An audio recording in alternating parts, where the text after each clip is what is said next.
हम ये देखते हैं कि वेट लॉस कर रहे हों या अगर कोई स्ट्रेंथ ट्रेनिंग कर रहा है, वो अपनी नेचुरली प्रोटीन का इंटेक बढ़ा देता है और कार्ब्स को थोड़ा सा कंट्रोल कर लेता है।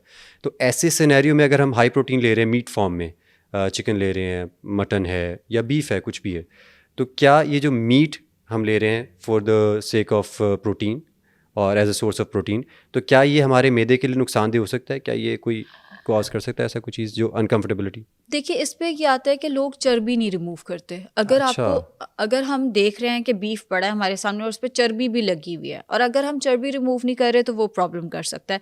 कुछ लोगों को बीफ वैसे ही सूट नहीं करता। बीफ यानी वो बहुत जो एनिमल सारे फैट, वो जो चर्बी लगी है, वो नुकसानदेह है, मतलब वो वो मैदे के लिए? इंतहाई बुरी है, वो अच्छा। कोलेस्ट्रॉल की सबसे बड़ी वजह। अच्छा, अच्छा, अच्छा। कोलेस्ट्रॉल आता ही ये एनिमल सोर्सेज से है, जिसमें अच्छा। ये फैट जो है वो सबसे हुँ, बड़ा सोर्स है। हुँ, इसके अलावा अगर आपको यूरिक एसिड की हिस्ट्री है हुँ, तो फिर भी आपने ये एनिमल प्रोटीन जो है वो ज़रा कम लेना होता है। हुँ, इसके अलावा कोलेस्ट्रॉल की हिस्ट्री है तो भी कम लेना है। ब्लड प्रेशर के केस में भी नमक कम लगाना है। बहरहाल, जो जहाँ तक बात है क्या ये मैदे का मसला करता है, बीफ कुछ लोगों को सूट नहीं करता, बल्कि बहुत सारे मैदे के पेशेंट्स को बीफ सूट नहीं कर रहा होता। हुँ, तो ये हमने कहीं ना कहीं खुद भी देखना होता है हुँ, कि हमें कौन सी चीज़ें सूट कर रही हैं और कौन सी चीज़ें नहीं। मटन, चिकन एंड फिश, ये तीन वो चीज़ें हैं जो ऑलमोस्ट हर मैदे के मरीज़ को सूट कर जाती हैं। साथ में कॉम्बिनेशन में थोड़ा सा दही ऐड कर दें।